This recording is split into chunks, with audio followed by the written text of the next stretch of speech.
2024년 10월 27일 주님의 날 예배를 하나님께 드리겠습니다. 찬송가 제27장입니다.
성경 찬송 앞의 세번역 사도신경으로 신앙 고백하겠습니다.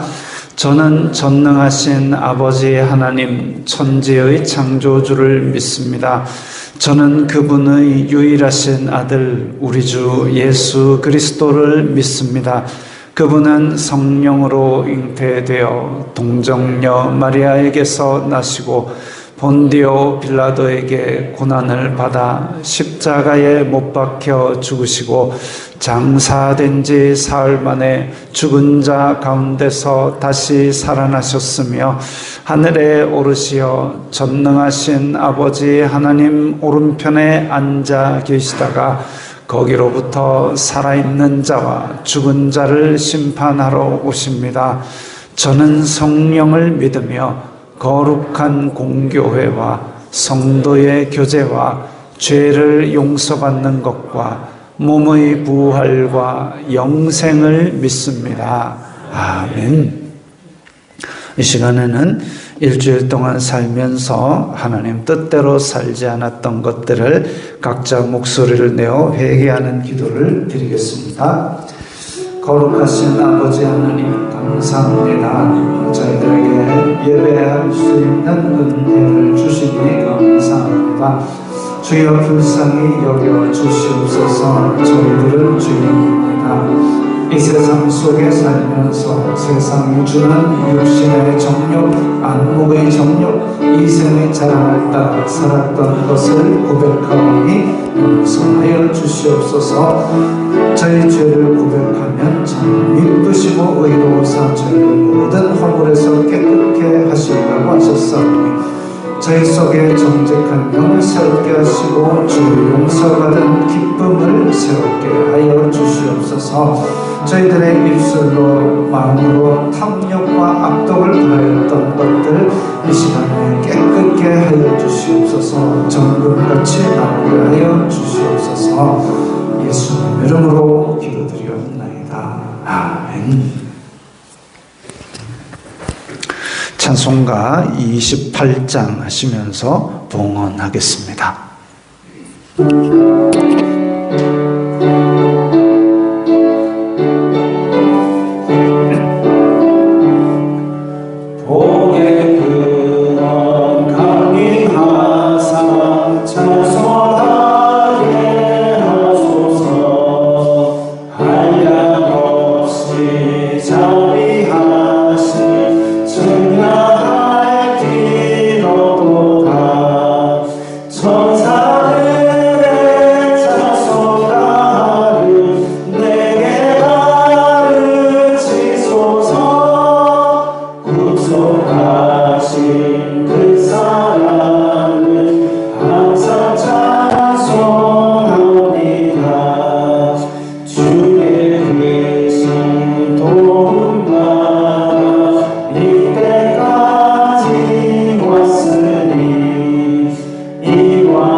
거룩하신 하나님 아버지 감사합니다. 저희들이 주님의 은혜 감사하여서 각기 예물을 드리오니 기쁘게 받아 주시옵소서. 이 예물이 쓰이는 곳마다 하나님 아버지의 영광이 나타나고 예수 그리스도의 사람 살리는 복음이 전파되게 하여 주시옵소서. 저희들 물질로 시험 들지 말게 하시고 어디로 가든지 축복의 통로가 되어서 주님 주신 복을 적지적소에 나누어 주는 은혜의 사람들이 되게 하여 주시옵소서. 그렇게 저희들이 청지기적 사명을 잘 감당할 때에 그로 말미암아 아버지께 영광이 되고 또한 복음이 전파되게 하여 주시옵소서. 물질로도 저희들 영광 돌릴 수 있는 헌신된 마음을 주옵소서. 예수님 이름으로 기도드리옵나이다. 아멘.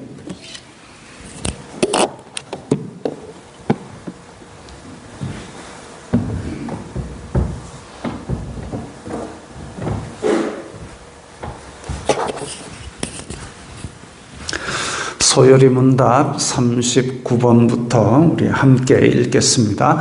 하나님께서 사람에게 요구하시는 본분이 무엇인가? 하나님께서 사람에게 요구하시는 본분은 그 나타내 보이신 뜻을 복종하는 것이다. 하나님께서 자기에게 복종할 규칙으로 사람에게 처음 나타내 보이신 것이 무엇인가? 하나님께서 자기에게 복종할 규칙으로 사람에게 처음 나타내 보이신 것은 도덕의 법칙이다. 이 도덕의 법칙이 어디에 간략히 포함되었는가?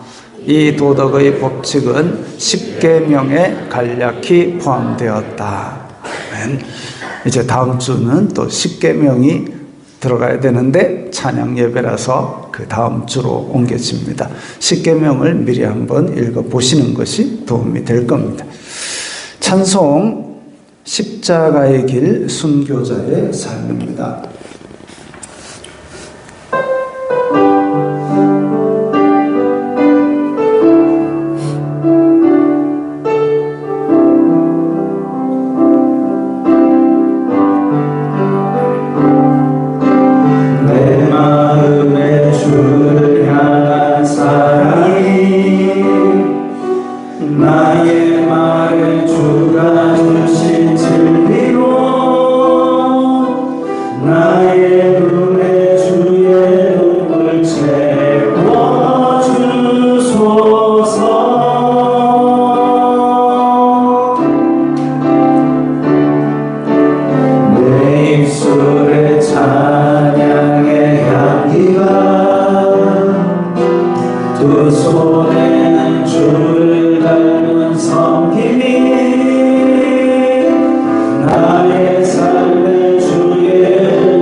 내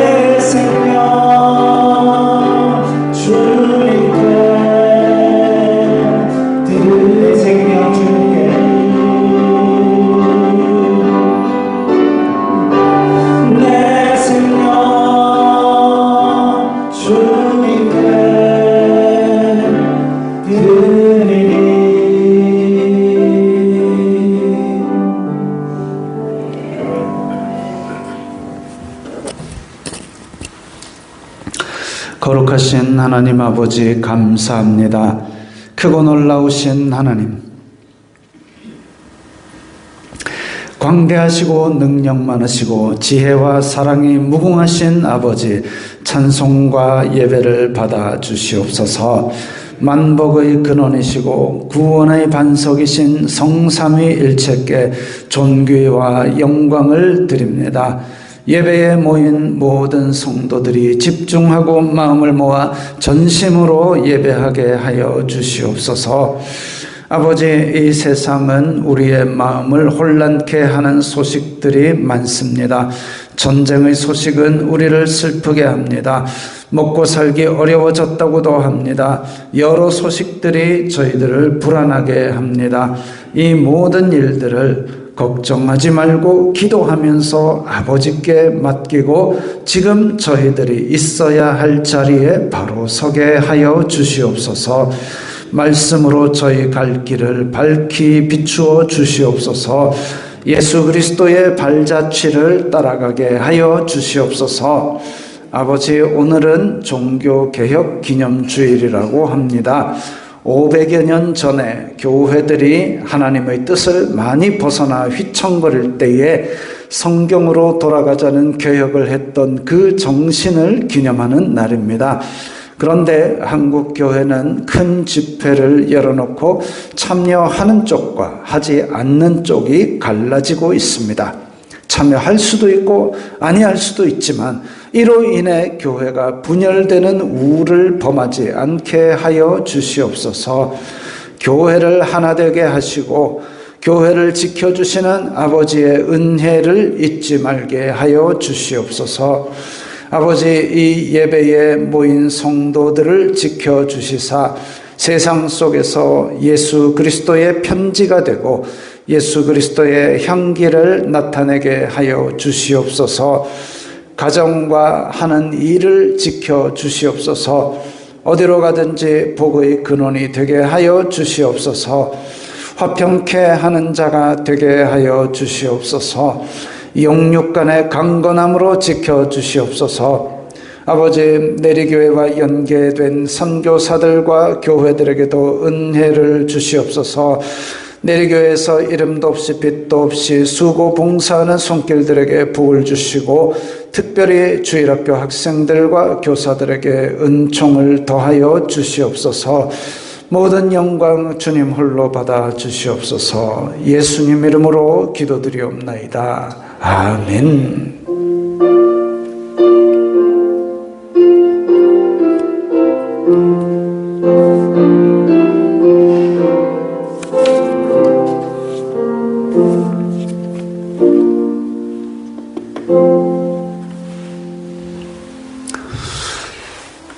오늘 말씀은 고린도후서 5장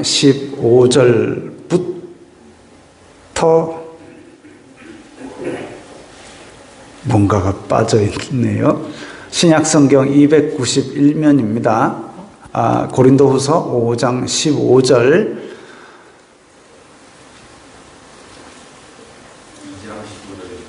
네? 뭐가 완전히 달라져 있습니다. 죄송합니다. 우리가 새벽 기도회에 얼마 전에 이걸 했거든요.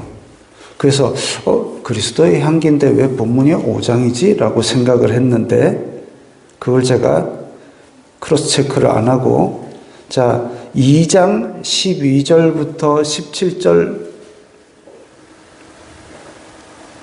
일단은 앞에 띄워놓은 것이 없으니까 제가 신약성경 288면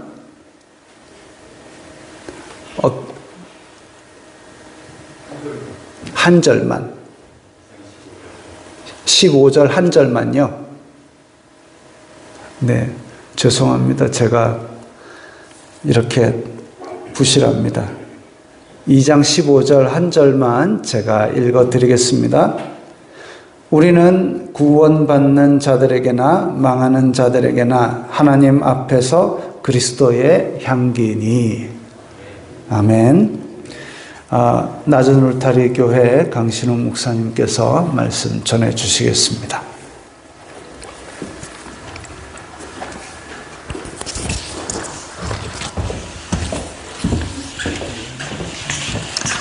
중간에 이사야 말씀은 이거 좀 켜놨으니까 안 보이는 버튼으로 넘어갈 것이고 손에 들고 왔으면 좋겠고.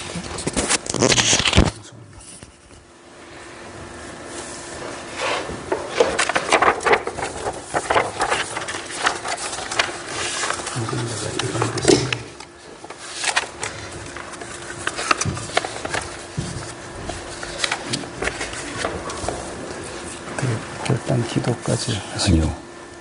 여기까지 나 안 올라오면. 아니요. 나는 이거 설교 마치면 기도하고 끝내겠습니다. 그러면 공복선은 여기 앉아 있다 갈게요. 설교 끝나면 기도만 하고 다시 올라가 주세요. 이것도. 네. 여러분은 잠시 형제간의 아름다운 교제를 보셨습니다. 네.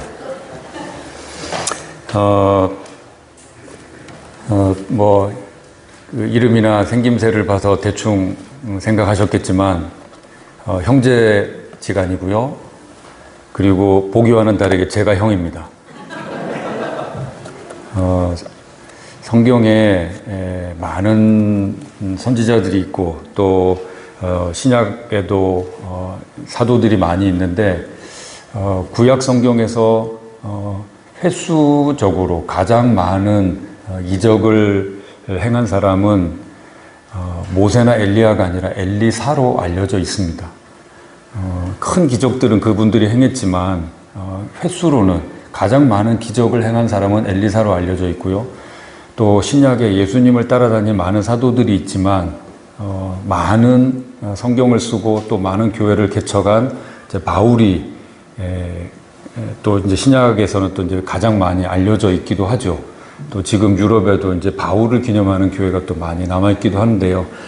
구약을 대표하는 기적을 많이 일으킨 엘리사나 또 신약을 대표하는 이 바울의 공통점이 있는데 그건 대머리라는 겁니다.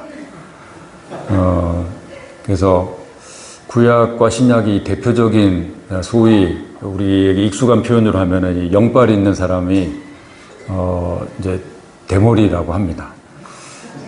그런 면에서 내립교회 성도들에게 은혜가 있는 줄 믿습니다.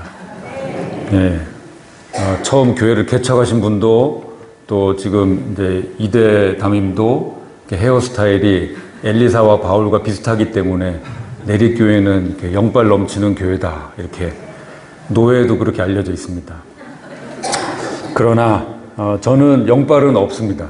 이게 제 헤어스타일 봐서 아시겠지만 저 영빨은 없고 그냥 언제 한번 제 동생과 제가 이런 이야기를 하는 이유는 잠깐 멈추네요. 녹화를 하지 않습니다. 제가 이런 이야기를 하는 이유는 너무 경직된 것 같아서 여러분들 어깨가 지금 너무 경직된 것 같아서 좀 풀기 위해서 좀 편안한 이야기를 하는 겁니다. 언제 한번 제 동생하고 그런 얘기를 한 적이 있습니다.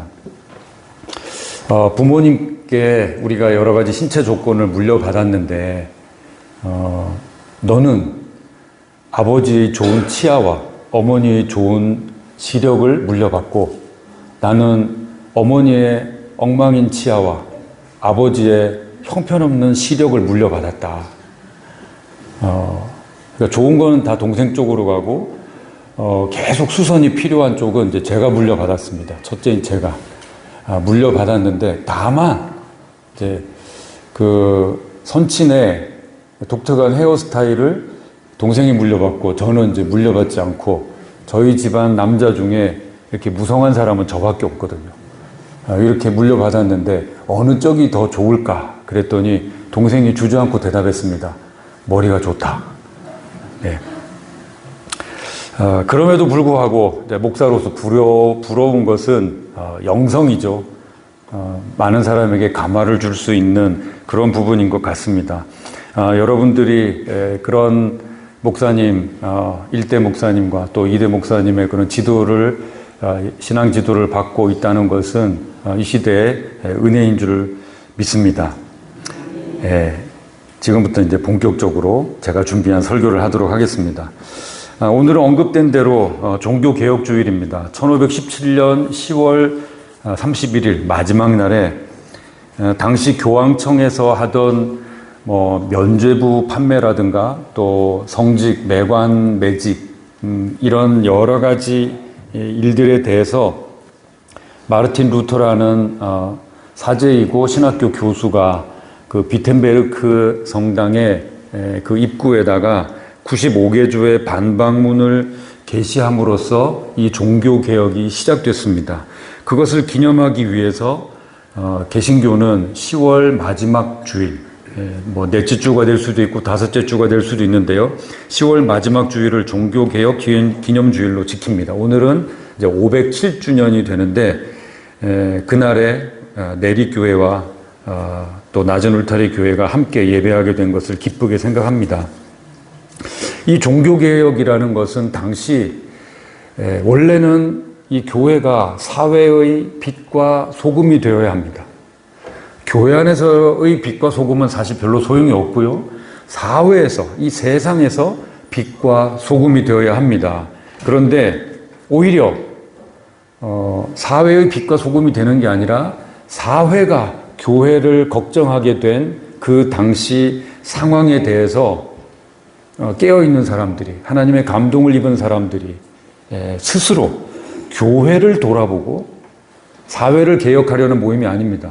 교회를 돌아보고 오직 성경으로 돌아가야 되겠구나, 오직 예수님 중심으로 가야 되겠구나, 오직 믿음으로 가야 되겠구나, 허례허식 우리에게 많이 채워져 있는 거추장스러운 것을 버려야 되겠구나, 그렇게 오직 은혜로 돌아가자는, 하나님의 은혜만 바라보자는 자기 반성이 바로 종교개혁입니다.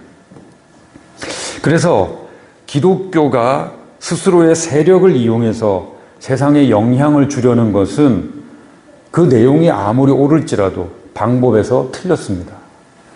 우리는 예수님께서 하는 그 내용과 방법을 따라야 하는데요. 사복음서에 공통적으로 기록된 유일한 기적이 있습니다. 그것은 오병이어의 기적입니다. 근데 오병이어의 기적을 통해서 수만 명의 사람들이 모였습니다. 그 사람들은 예수님을 정치적으로 이용하고 싶어 했습니다.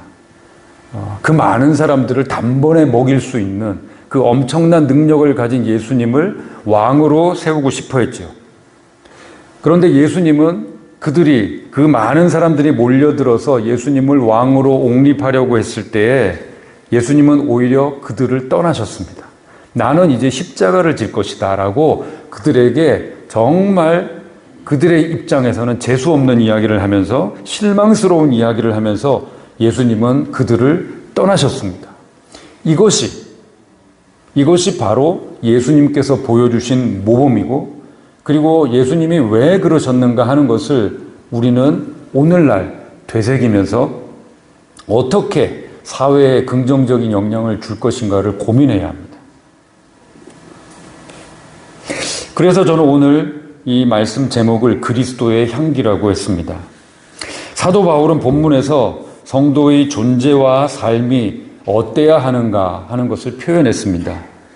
그 표현이 뭐냐? 바로 그리스도의 향기인데요. 너무도 멋지고 문학적인 표현이죠. 그리스도의 향기. 예수님의 본을 받아라, 그분의 뒤를 따라라, 이런 표현을 할 수도 있지만 너무도 아름답고 문학적인 표현을 했습니다. 그리스도의 향기. 여러분 한번 생각해 보십시오. 혹시 여러분들 중에도 오늘 예배 오시기 전에 향수를 좀 뿌리신 분이 있는지 모르겠습니다. 좋은 향기를 맡으면 또 맡고 싶죠. 그게 사람입니다. 그리고 그 좋은 향기가 나는 곳에 가고 싶습니다. 꽃향기를 맡으면 다시 한번 꽃향기를 맡고 싶고 그 꽃을 갖고 싶기도 하고, 또 혹시 사람에게서 좋은 냄새가 난다면 그 사람을 가까이 하고 싶습니다. 그러면 이제 생각해 봐야 되죠. 현재 한국 교회와 성도는 비신자가 봤을 때, 비신자가 그 냄새를 맡았을 때 그리스도의 향기가 난다라고 할 수 있을까 하는 거죠. 비신자들이 한국 교회와 성도의 모습을 보고 예수 그리스도를 느낄 수 있을까? 아, 예수 그리스도의 삶이 이런 것이구나. 그렇게 느낄 수 있을까 하는 겁니다. 아마 저나 여러분 공히 이 부분에 대해서 부정적인 답을 갖게 될 것입니다. 아, 부끄럽다. 그렇지 못하구나 하는 그런 생각을 갖게 될 텐데요. 그런데 사도 바울은 선언했습니다. 너희는 그리스도의 향기다. 우리는 어떻게 그리스도의 향기가 될 수 있을까요? 오늘 그것을 여러분들과 나누고 싶습니다. 저는 비신자들에게 복음을 전하는 사역을 하고 있습니다. 얼마 전에 평생을 타종교를 믿다가 어떤 계기가 있어서 저와 만남을 시작한 이제 70이 다 된 여성분과 함께 기도에 대해서 공부한 후에 질문을 했습니다. 만약 하나님이 무슨 기도든지 들어주신다면 어떤 기도를 하고 싶습니까? 그분에게도 어떤 기도의 소원이 있을 것이기 때문입니다. 그런데 그분은 의외로 이렇게 대답했습니다. 그냥 평범하게 살게 해달라고 하고 싶습니다. 제가 그 대답을 듣고 조금 놀랐습니다. 왜냐하면 기도의 소원이 너무 우리는 많기 때문입니다. 그래서 제가 이렇게 대답했어요. 기독교인들은 그렇게 기도하지 않습니다. 그분이 저에게 다시 물었어요. 그럼 기독교인들은 도대체 어떻게 기도합니까? 어떻게 기도하긴요? 자녀는 성적이 올라서 좋은 대학 가게 해달라고 기도하고, 남편은 사업 잘 되게 해달라고 기도하고, 연봉 오르게 해달라고 기도하고, 가족들 건강하게 해달라고 기도하고, 아프지 않게 해달라고 기도하고, 오래 잘 살게 해달라고 기도합니다. 그렇게 이야기했더니 그분이 약간 실망한 낯빛을 보였습니다. 교회 다니는 사람도 교회 안 다니는 사람과 하나도 다를 바가 없네요. 저는 빨리 이제 변명을 해야 했습니다. 교회 다니는 사람도 안 다니는 사람들과 전혀 다를 바가 없는 평범한 사람들이라 그렇습니다. 그렇게 참 구차한 변명을 했지만 그분의 실망스러운 낯빛을 잊을 수는 없습니다. 여러분은 어떻게 대답하시겠습니까? 여러분은 무엇을 가지고 기도하고 계십니까? 제가 청년 시절에 이런 고민을 한 적이 있습니다. 기독교인이 어떻게 살아야, 또 어떻게 행동해야 전도가 잘 될까? 복음이 잘 전파될까? 이런 질문을 어떤 분한테 했더니 이런 대답을 들었습니다. 어떻게 하면 전도가 잘 될까? 어떻게 하면 복음이 잘 전파될까? 비신자들이 생각하는 게 있다. 상상하는 게 있다. 기독교인은 이렇게 생각하고, 기독교인은 이렇게 말하고, 기독교인은 이렇게 행동할 것 같다. 비신자가 생각하는 게 있다는 겁니다. 비신자가 기독교인에게 대해서 기대하는 만큼만 생각하고 말하고 행동하면 될 것이다. 이게 무슨 말입니까? 비신자가 기독교인을 봤는데 그들의 삶을 보고 그들의 행동을 봤는데 마치 하나님이 없는 것처럼, 하나님을 안 믿는 것처럼 살고 있다는 거죠. 정말 하나님이 계시고, 그리고 기독교인들이 그 하나님이 어떤 분인지, 어떤 신인지 잘 알고 그 하나님을 믿고 그 하나님을 따른다면 그렇게 말하고 그렇게 살면 안 된다는 그런 의미입니다. 하나님이 어떤 신인지 알고 그 하나님이 어떤 분인지, 그리고 그 하나님을 따른다면, 믿는다면 무엇이 달라져야 할까요?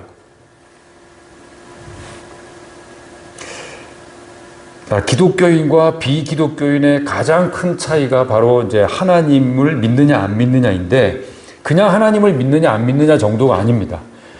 많은 비기독교인 중에도 하나님이라는 막연한 신을 믿는 사람들이 의외로 많습니다.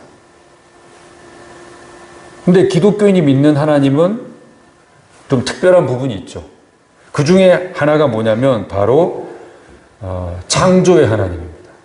하나님이 창조하신 것을 믿느냐, 아니면 우연히 진화된 것을 믿느냐. 여러분은 어떻습니까?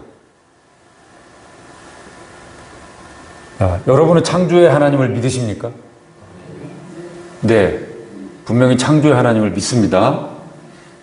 그런데 창조의 하나님을 믿는다는, 그러니까 뭐 기독교인은 다 하나님이 창조하신 것을 믿죠. 근데 창조의 하나님을 믿는데 문제는 하나님이 지으신 창조의 질서를 믿고 따르지 않는다는 데 있습니다. 창조는 믿어요. 하나님의 창조를 믿는다니까요. 확실히 믿어요. 그거 안 믿으면 지옥 간다고 그렇게 큰 소리를 칠 정도로 확실히 믿습니다. 문제는 기독교인의 의식으로 하나님이 지으신 이 창조의 질서, 창조의 세계가 어떻고 창조의 질서가 어떤가를 잘 살피고 그것을 찾아서 그거대로 살려고 하지 않고 오히려 진화를 따른다는 데 있습니다. 창조를 믿으면 믿음 좋은 성도가 되고 진화를 믿으면 무신론자고 지옥 가는 사람이 된다 하는 이런 단순한 흑백 논리가 아닙니다. 창조를 믿는다면 하나님의 창조의 질서를 따라야 되죠. 문제는 기독교인들의 의식, 언행이 심지어 기도의 내용까지도 전혀 그렇지 않다는데 문제가 있습니다. 기독교인들이 따라야 되는 창조의 질서가 무엇인가? 그것은 그 반대가 되는 진화의 질서와 비교하면 됩니다. 진화의 질서는 무엇인가? 진화의 질서. 진화는 무엇인가요? 센 놈이 살아남는다. 약한 놈은 죽는다 하는 거죠. 센 놈이 약한 놈을 잡아먹는다. 약육 강식, 적자 생존. 여러분들이 학교 다니면서 들어보셨을 겁니다. 바로 이것이 진화의 질서입니다. 센 놈이 살아남는다. 약한 놈은 죽어야 돼요. 살아남은 약한 놈은 센 놈한테 먹혀야 돼요. 이게 진화의 질서입니다. 그러면 이 세상은 어떻게 되는가? 모양으로 말하면 피라미드 모양이 됩니다. 센 놈이 제일 위에 있죠. 약한 놈은 밑에 서 있고. 그래서 센 놈이 약한 놈들을 다스리고 심심하면 잡아먹고 빼앗고 하는 그것이 이 피라미드 구조, 우리가 알고 있는, 우리에게 익숙한 이 생태계의 모습. 그런데 생태계만 그런 게 아니라 우리가 살고 있는 사회 질서도 그렇습니다. 우리 의식 속에 이 피라미드 구조가 너무도 확실하게 자리 잡혀 있습니다. 그런데 창조의 질서를 한번 생각해 보십시오. 하나님이 처음부터 이 피라미드 구조를 만드시고 초식, 잡식, 육식, 제일 위에 맹수 이런 식으로 만드셨을까요? 에덴 동산에서도 사자가 양 잡으러 뛰어다니고 양은 막 뜯겨서 잡아먹히고 그런 일이 있었을까요?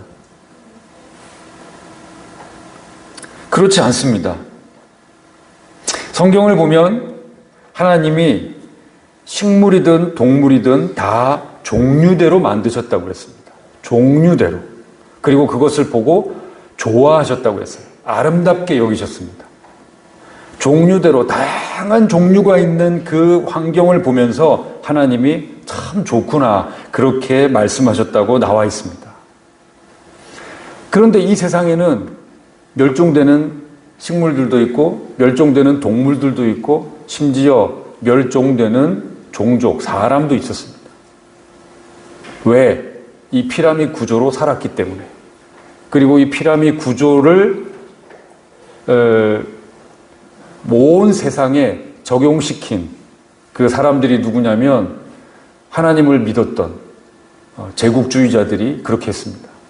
그리고 아프리카나 남미의 어떤 작은 마을이나 어떤 작은 섬에서는 그 종족을 완전히 멸종시키는 일을 한 사람들이 누구냐? 하나님을 믿는다는 제국주의자들이었습니다. 원래 하나님께서 지으신 창조의 세계는 무엇인가? 어떤 질서가 있는가? 한번 따라하십시오. 상호 존중, 조화, 약자 보호. 네. 하나님이 만드신 그 세상에서 양도 있고 사자도 있었어요. 지금은 사자가 훨씬 힘이 셉니다. 양은 약합니다. 그래서 사자가 양을 잡아먹어요. 그럼 하나님이 처음 창조를 하셨을 때는 양도 뭐 근육이 우락부락하고 덩치도 사자만큼 커가지고 감히 사자가 양을 잡아먹지 못하고 사자가 양을 잡아먹으려고 하면 뿔로 들이받고 양도 한 대 치고 이렇게 해서 사자가 먹지 못했을까요? 에이, 나도 풀이나 뜯어먹지. 그래서 그런 일이 없었을까요? 그렇지 않습니다. 양은 그때도 양이었죠. 별로 다를 바 없었습니다. 오히려 진화가 맞다면 양도 잡아먹히지 않기 위해서 열심히 운동하고 점점 살아남으려면은 양도 우락부락한 근육질이 돼가지고 사자한테 달려드는 그런 식으로 진화했어야 옳겠죠. 그러나 그렇지 않다는 것은 양은 처음부터 힘이 없었어요. 약하고 순해요. 그런데 어떻게 그 종류대로 아름다운 것이 하나님께서 보시기에 좋은 것이 존재할 수 있었는가? 상호 존중이 있었기 때문에. 조화했기 때문에. 조화로웠기 때문에. 그리고 약한 자도 보호했기 때문입니다.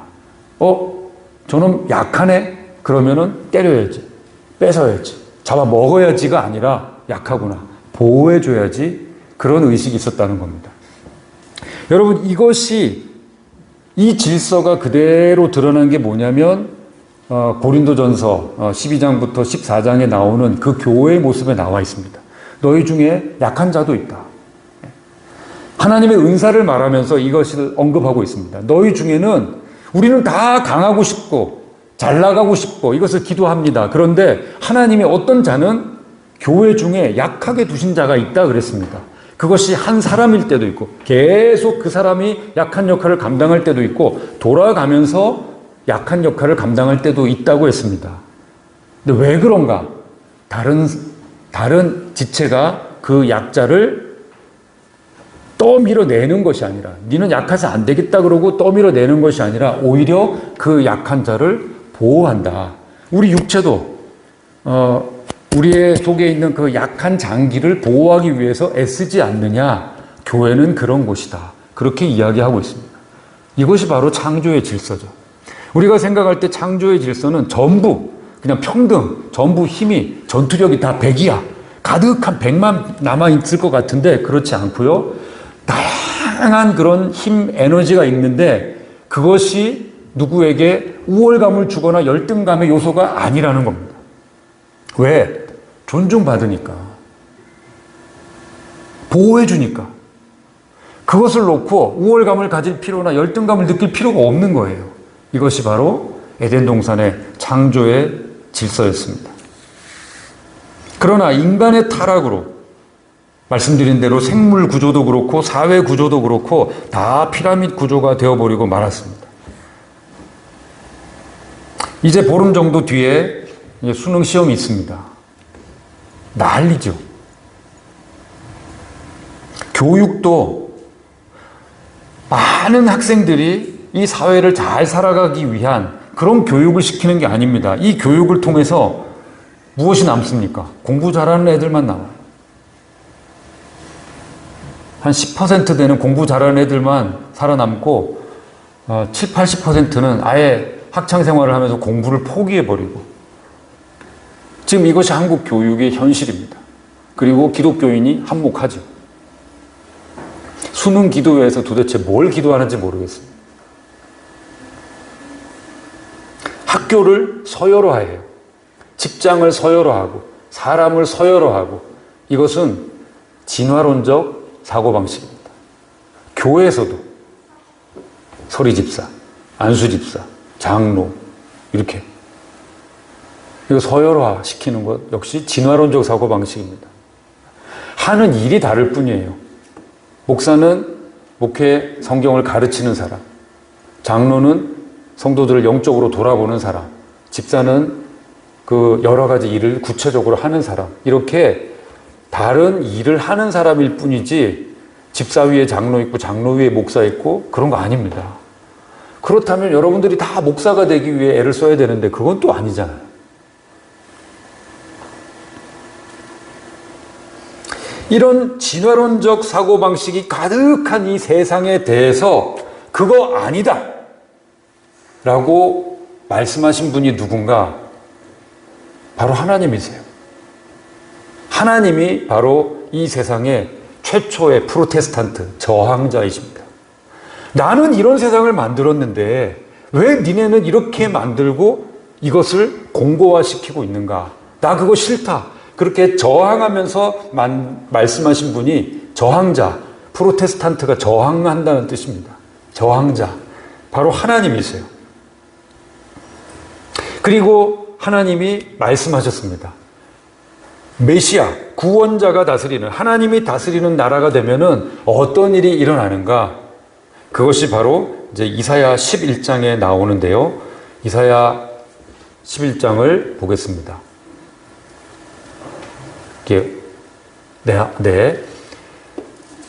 한 절씩 서로 번갈아 가면서 읽겠습니다. 제가 먼저 1절을 읽겠습니다. 이새의 줄기에서 한 싹이 나며 그 뿌리에서 한 가지가 나서 결실할 것이요.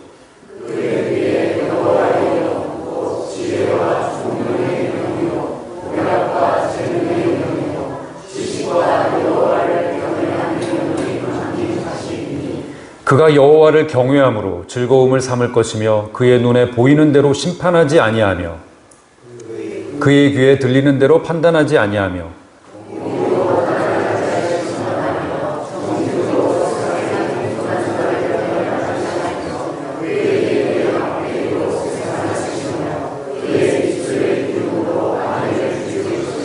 공의로 그의 허리띠를 삼으며 성실로 그의 몸에 띠를 삼으리라.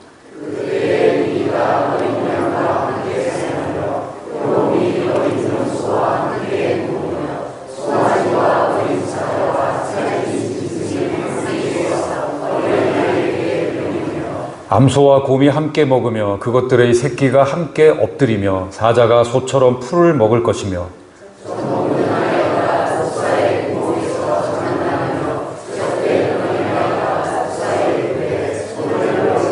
같이 읽겠습니다.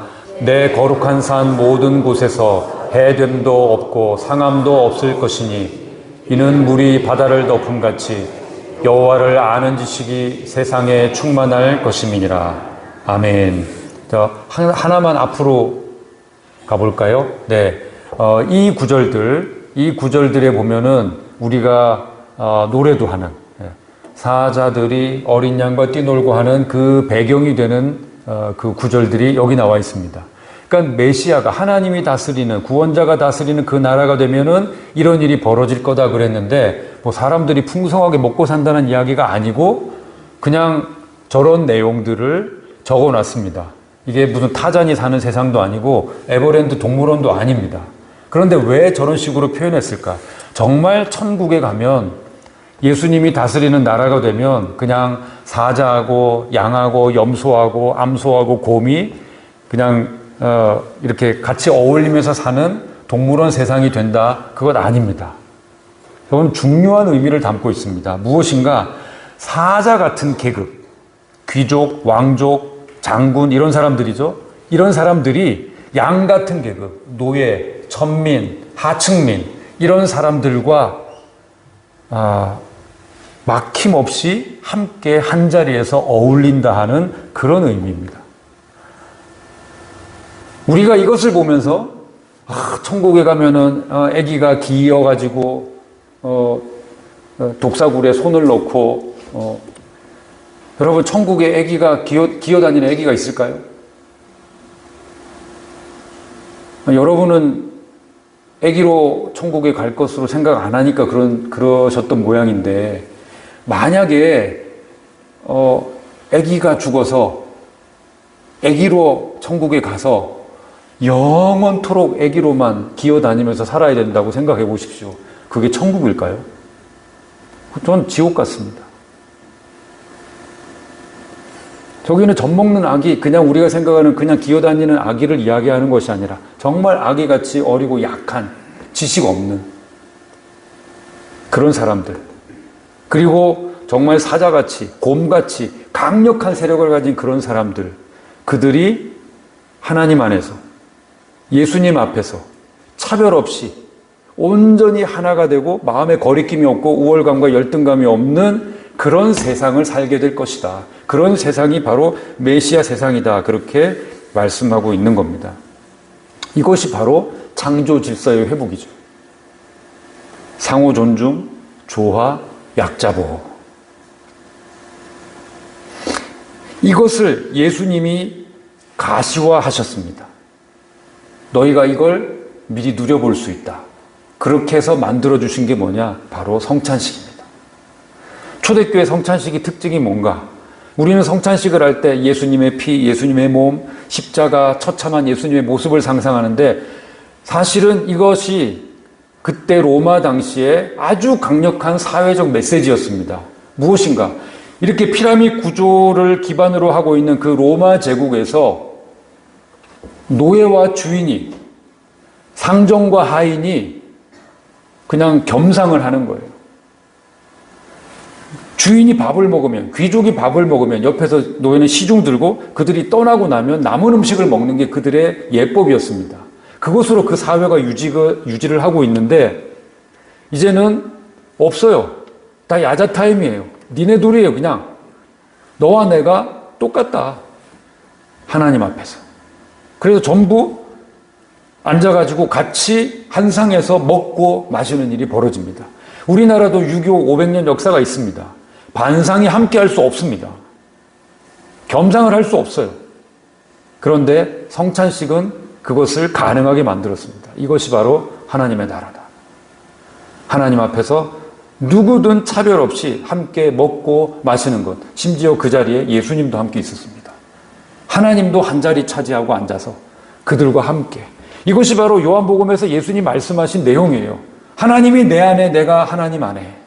너희가 내 안에, 내가 너희 안에. 이것이 가시적으로 이루어진 것 바로 성찬식입니다. 그 성찬식 때문에 로마 제국이 기독교를 핍박했습니다. 로마 제국은 모든 종교를 인정했어요. 심지어 유대교도 인정했어요. 그래, 열심히 제사 지내라. 그렇게 다 인정했습니다. 제사장 계급도 인정했습니다. 그런데 기독교만 두드려 잡았어요. 왜? 성찬식 때문에. 계급을 무너뜨리는 것은 로마가 인정할 수 없는 겁니다. 그것이 사회의 기본이기 때문에. 성찬식은 이 피라미드 구조의 사회에 대해서 엄청난 저항적 메시지, 곧 하나님의 마음을 드러내고 있는 것입니다.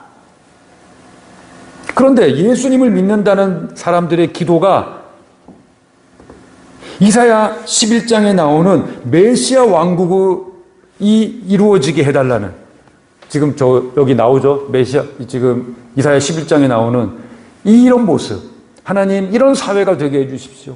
이런 모습이 이루어지게 해주십시오. 예? 수능 기도회를 하면서 자기 자식 시험 잘 보게 해달라고 기도하는데 하나님, 이 교육제도 때문에, 이 평가 방식 때문에 너무도 많은 청소년들이 시리에 빠져 있습니다. 낙담하고 있습니다. 미래를 못 보고 있습니다. 하나님, 이 나라 교육제도 바꿔주시고 이 나라 사회제도를 좀 바꿔주시고 청소년들에게 희망을 주고 소망을 줄 수 있는, 살고 싶어하는 그런 사회가 될 수 있도록, 그런 교육제도가 될 수 있도록 좀 바꿔주십시오 라는 기도는 아무도 하지 않는 것 같아요. 기독교인도. 신명기에 보면 머리가 될지언정 꼬리가 되지 않게 해주겠다는 하나님 말씀이 있습니다. 우리가 자주 인용하는, 기도할 때 인용하는 구절이죠. 여러분, 이 말씀은 개인적으로 해당되는 말씀이 아닙니다. 앞뒤 문맥을 잘 읽어보셔야죠.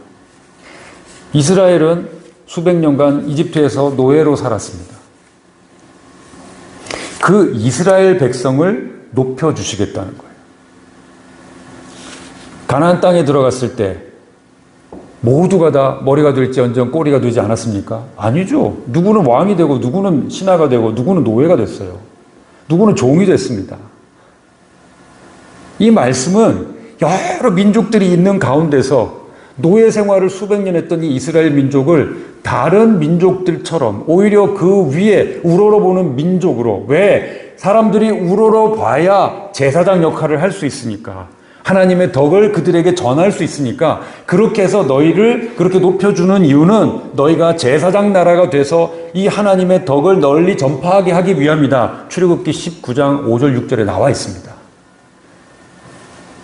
그것을 위해서 머리가 될지언정 꼬리가 되지 않게 하겠다. 다시 노예 백성으로 살게 하지 않겠다. 하나님이 약속해 주신 건데 이걸 개인적인 복으로 끌어당겨요. 개인적인 기도 제목으로 삼고 있습니다. 신약에선 그리스도의 몸된 교회에 대해서 배웠습니다. 모두가 다 지체라고 배웠습니다. 그런데 기도는 어떻게 합니까? 전부 머리가 되길 바라고 기도합니다. 그건 무엇인가? 몸이 없고 전부 머리만 있어요. 전부 머리만.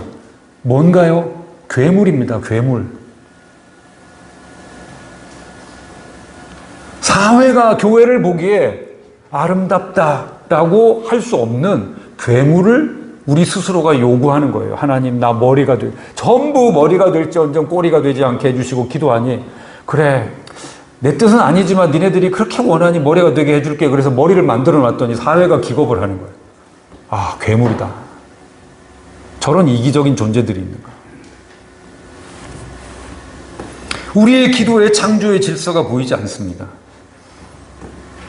우리의 삶에서, 대화에서, 기도에서 성적, 학벌, 연봉, 좋은 아파트, 외제차 이런 내용이 계속해서 나온다면 우리는 창조의 하나님을 믿지 않는 겁니다. 미안하죠.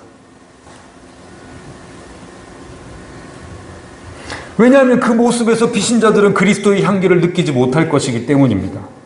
우리 속에서, 우리의 생각에서, 우리의 말에서, 우리의 행동에서 상호 존중, 조화, 약자 보호, 이 창조 질서에 대한 이 내용들이 계속해서 묵상되고 언급되고 행동으로 옮겨지면 그제서야 세상이 느끼는 거죠. 뭐가 다르구나.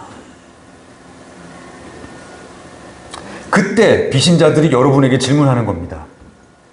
어떻게 그런 생각을 합니까? 남들은 높아지려고, 이 피라밋 안에서 높아지려고 하는데 어떻게 당신은 이 피라밋이 아닌 하나님 앞에서 차별 없다는 이런 이야기를 합니까? 그 질문하는 이유는 그리스도의 향기를 맡았기 때문입니다. 비신자들도, 심지어 하나님을 믿지 않는 사람들도 예수님에 대해서 존경하는 인물로 여기면서 생각합니다. 적어도 예수님은 사람들을 차별하지 않았지 않습니까? 저는 비신자 사역을 합니다. 저에게 기독교와 복음을 들으러 오는, 기독교에 대해서, 복음에 대해서 들으러 오는 사람들이 있습니다. 왜 올까요? 근처에 큰 교회도 많고 목사님들도 많은데 이유가 있습니다. 수도권에서 몇백 명이 모이는 교회 담임을 했는데, 근데 그걸 내려놓고 왔다. 남들은 수도권으로 못 올라가서 안달인데 오히려 부산으로 왔다. 일단 그 얘기를 물어요. 어떻게 그럴 수 있었느냐? 남들과 반대 방향으로 움직인 그 이유가 궁금하답니다. 그럼 그렇게 이야기합니다. 하나님입니다. 내가 그렇게 움직인 이유는 예수님 때문입니다. 이것이 복음의 가치죠. 세상적으로는 높고 낮음이 있습니다. 그러나 복음 안에는 높고 낮음이 없어요. 이사야에서 또 다른 구절들이 있죠. 높은 산과 낮은 언덕이 낮아질 것이고 골짜기, 깊은 골짜기가 도두어져서 하나님 앞에 평탄하게 될 것이다. 이것이 복음의 가치이며 그 복음의 가치를 따를 때 그리스도의 향기가 발산됩니다. 말씀을 정리하겠습니다. 그리스도의 삶에서 가장 중요한 것은 그리스도가 가시적으로 보이지 않는 이 세상에서 그 세상이 그리스도를 느낄 수 있도록 그리스도의 향기를 풍기는 것입니다. 세상은 장발하고 수염 기르고 긴 옷 질질 끌고 다니는 예수 그 자체, 나사렛 예수 자체를 보고 싶어 하지 않아요. 그분의 가르침을 따르고 그대로 살아가는 사람들을 보고 싶어 합니다. 그들이 변화시키는, 그들이 영향을 미치는 그 세상을 살고 싶어 하기 때문입니다. 정말 창조의 하나님, 구원의 예수님, 동행하시는 성령님을 제대로 믿는다면 우리의 사고방식이 세상과는 다르고 또 세상에서 벌어지는 그 일들에 대한 반응이 세상과는 다를 수밖에 없습니다. 본문 2장 15절에서 말합니다. 오늘 본문에서요. 성도는 그리스도의 향기예요. 그런데 우리는 또 여기만 주목하죠. 그리스도의 향기라고. 근데 누구 앞에서 그리스도의 향기냐? 사실 더 주목해야 합니다. 누구 앞에서 향기냐? 첫째, 오늘 본문은 뒤로 가야 되나요? 여기는 없군요. 자, 그리스도의 향기. 오늘 본문 성경 말씀 보면 이렇게 나옵니다. 첫째, 누구 앞에서냐? 구원받는 자들에게서. 두 번째, 누구 앞에서냐? 망하는 자들 앞에서. 그래, 뭐 안 믿는 사람 앞이든 믿는 사람 앞이든 안 믿는 사람 앞이든 우리가 그리스도의 향기로 살아야 되지. 우리 시선을 끄는 건, 제가 여러분들의 시선을 끌고 싶은 건 마지막입니다. 마지막에 누구 앞이냐? 하나님 앞에서라고 했어요. 하나님 앞에서도 여러분 그리스도의 향기를 낼 수 있을까요? 우리가 그리스도의 향기를 낼 수 있을까요? 아, 이거 난감해 보입니다. 안 믿는 사람 앞에서는 좀 이렇게 예수님 흉내를 내면서 할 수 있을 것 같은데, 아니, 그분이 예수님 본체, 하나님 본체이신데 그분 앞에 어떻게 향내를 내냐고요. 그런데 성경은 말합니다. 하나님 앞에서도 너희는 그리스도의 향기다. 하나님이 우리의 냄새를 맡는 거예요. 맡는데, 인간 강신홍 냄새가 나. 이런 곤란하죠. 그런데 선언했습니다. 너희는 그리스도의 향기다.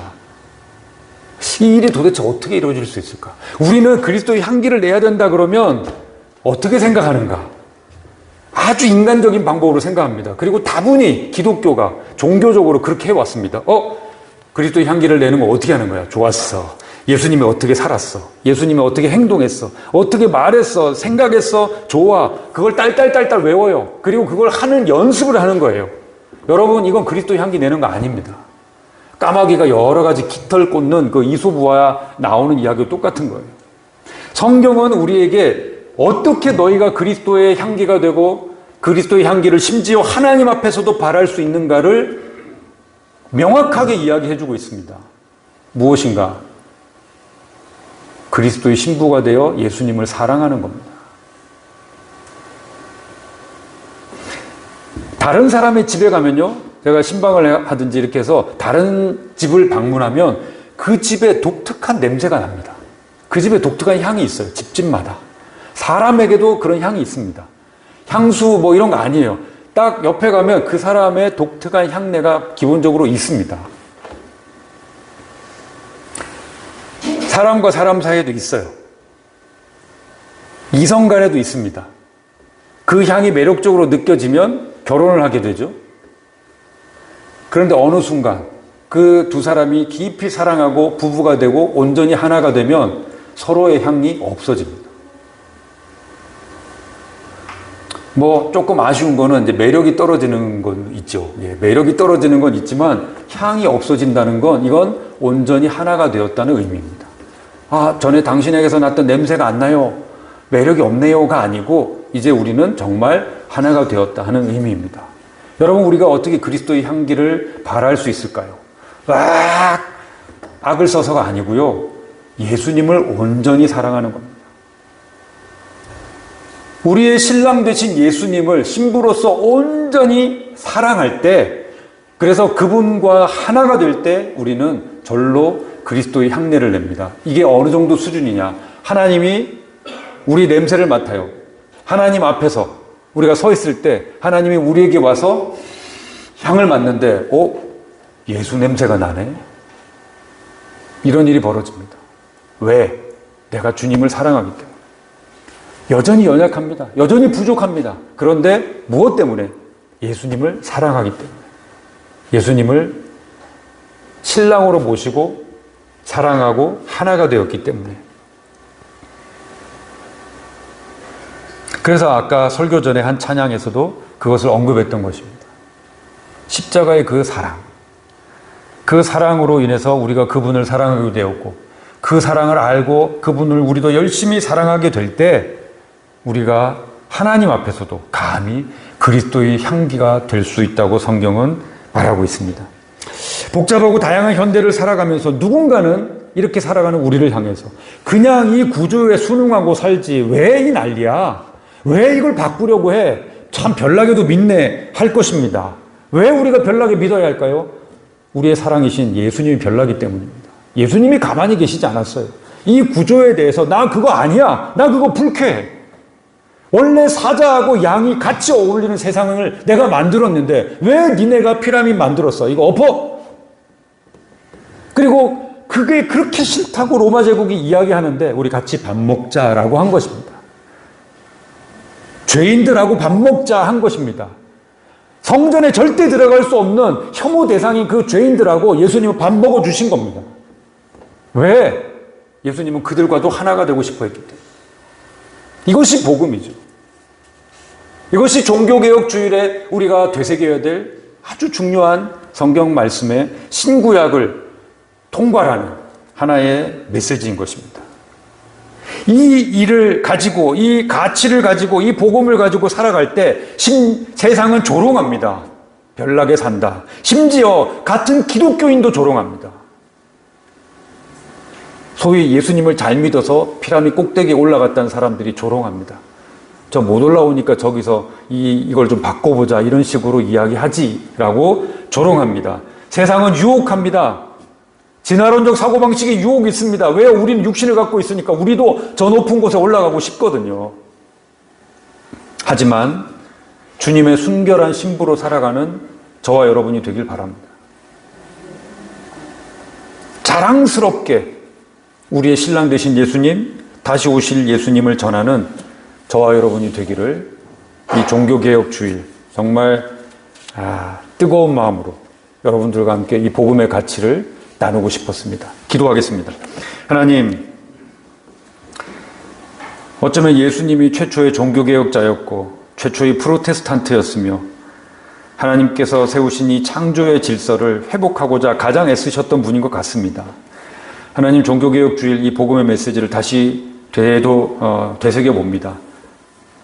오직 성경으로, 오직 믿음으로, 오직 은혜로 그 구호를 내걸고 종교개혁을 일으켰던 우리 신앙의 선배들처럼 주님, 우리의 모습을 돌아보게 하시고 한국 교회가 자성하고 정말 골방에서 조용히 하나님 앞에 기도하는 그 겸손의 은혜를 진실로 사회가 걱정하지 않고 사회에게 빛과 소금이 될 수 있는 예수 그리스도의 향기를 발할 수 있는 하나님 앞에 모두가 차별이 없다는 이 귀한 복음의 진리, 하나님 나라의 아름다움을 전할 수 있는 한국교회, 내립교회, 나주울타리 교회가 되게 하여 주옵소서.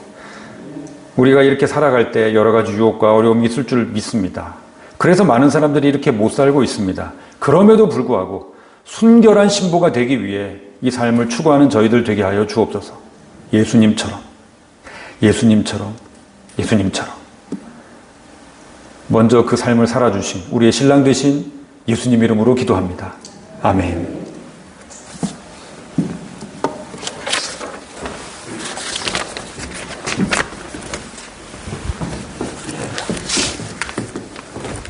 나는 믿음으로 찬양합니다.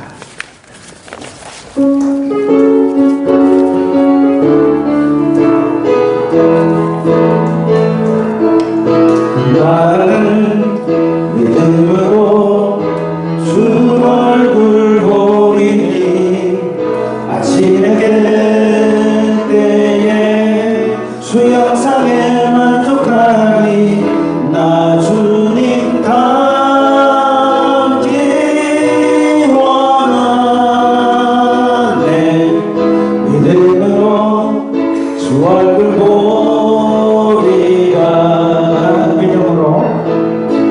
나는 믿음으로 주 얼굴 보리니 아침에 깰 때에 주 영상에 만족하니 나 주님 닮기 원하네. 믿음으로 주 얼굴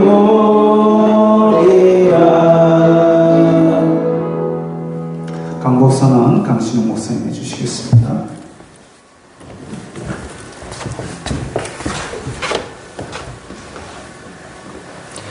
여호와는 내게 복을 주시고 너를 지키시기를 원하며 여호와는 그 얼굴을 내게 비추사 은혜 베푸시기를 원하며 여호와는 그의 얼굴을 내게로 향하여 드사 평강 주시기를 원하노라.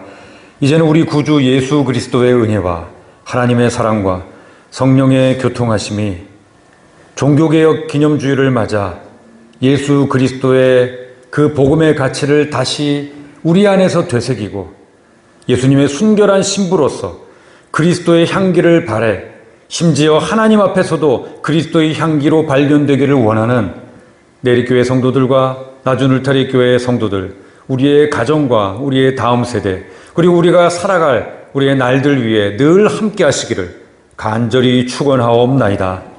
아멘.